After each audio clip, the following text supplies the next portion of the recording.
የበረሃው ንጉስ። በበረሃው ልብ ውስጥ ንፋሱ እንደ ታሪክ ተናጋሪ ሲነፍስ፣ ፀሐይ እንደ ሰዓት ከሰማይ ሲንጠባጠብ፣ በዚያ አስቸጋሪ ሁኔታ ውስጥ አንድ አስደናቂ ፍጥረት አለ፣ በጸጥታ የሚጓዝ። እርሱም ግመል ነው። የበረሃው ሙቀት የቱንም ያህል ቢጨምር የመቋቋም ብቃት አለው። ግራር በቀል ከሆኑት የአዳማና መታራ ቆላዎች አንስቶ እስከ ሰሜን አፍሪካው የሰሃራ በረሃና የአፋር ዳሎል ስምጥ ውስጥ ባሉት ሞቃት የዓለማችን ክፍሎች ሁሉ የመኖር ብቃት አለው። ሌላው ቀርቶ ለእርሱ የሚስማማ መኖ ካገኘ በደጋማ አካባቢዎች ውርጭ በሌለባቸው ቦታዎች ሁሉ መኖር የሚችል ድንቅ ታጋሽና ጠንካራ ለማዳ የቤት እንስሳ ነው። አቀራረባችንን ከወደዳችሁት ሰብስክራይብ፣ ላይክ፣ ሼር አድርጉልን። አስተያየታችሁን ደግሞ ኮሜንት ሴክሽን ላይ አስቀምጡልን።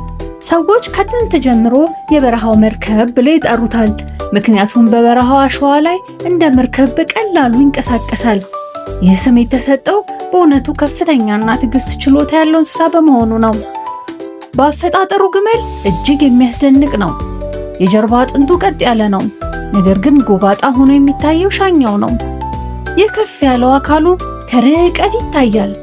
በጀርባው ላይ ያለው ሻኛ ግን ከሁሉ በላይ የሚለየው ባህሪው ነው። ብዙዎች እንደሚያስቡት ውሃ አይደለም የሚሸከመው፣ እውነቱ ግን ስብ ነው። ይህ ኃይል ሲሆን ግመሉ ረጅም ጊዜ ምግብና ውሃ ካጣ በኋላ እንኳን እንዲቆይ ይረዳዋል።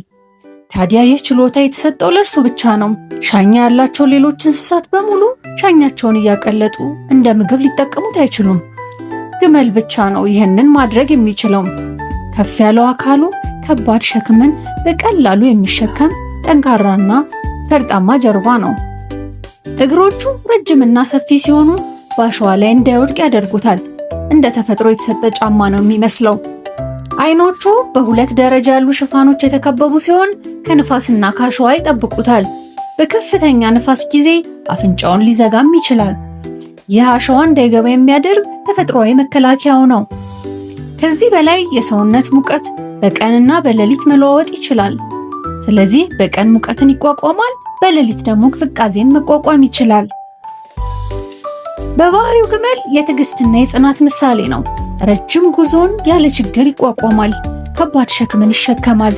ለብዙ ቀናት ውሃ ሳይጠጣ መኖር ይችላል። በአንድ ጊዜ ከ100 ኪሎ ሜትር በላይ በአንድ ቀን መጓዝ ይችላል። ይህም ተፈጥሮ ለሰው ልጆች አስደናቂ ችሎታ እንደሆነም ይታያል።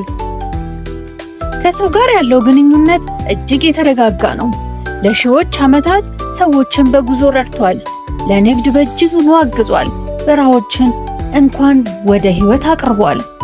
ወተቱ እጅግ ጠቃሚ ሲሆን ስጋውና ፀጉሩም ለሰዎች ጠቃሚ ናቸው። ከእርሱ ጋር የሚኖሩ ሕዝቦች ግመልን እንደ ሀብት ይቆጥሩታል። ግመል የሚበላውንና የሚጠጣውን አጥቶ ሞተ ሲባል ተሰምቶ ታይቶም አይታወቅም። ግመል ከብትና ፍየል አይደለም። ምንም ነገር ሳይቀምስ ለብዙ ቀናት መቆየት ይችላል። ውሃ እንኳን ሳይጠጣ ለ2 ወር ያህል መቆየት ይችላል። ለምግቡም ቢሆን አይቸገርም። ዝናብ በተከታታይ ዓመት እንኳን ቢጠፋ መኖ ካላመጣህ በማለት ባለቤቱን አያስጨንቅም። ያገኘውን ዛፍ፣ ቁጥቋጦ እየቀነጠበ ሕይወቱን ማቆየት ይችልበታል። ለሕይወቱ የሚያሰጋ በሽታ እምብዛም አያጋጥመውም። እርሱን የሚገድለው እርጅና ወይም የአንበሳ መንጋ ነው። በተፈጥሮ ስርዓት ውስጥ ግመል ያለው ሚና ደግሞ አስፈላጊ ነው። በተለይ በድርቅ አካባቢዎች እንደ ሕይወት አገናኝ ይሆናል።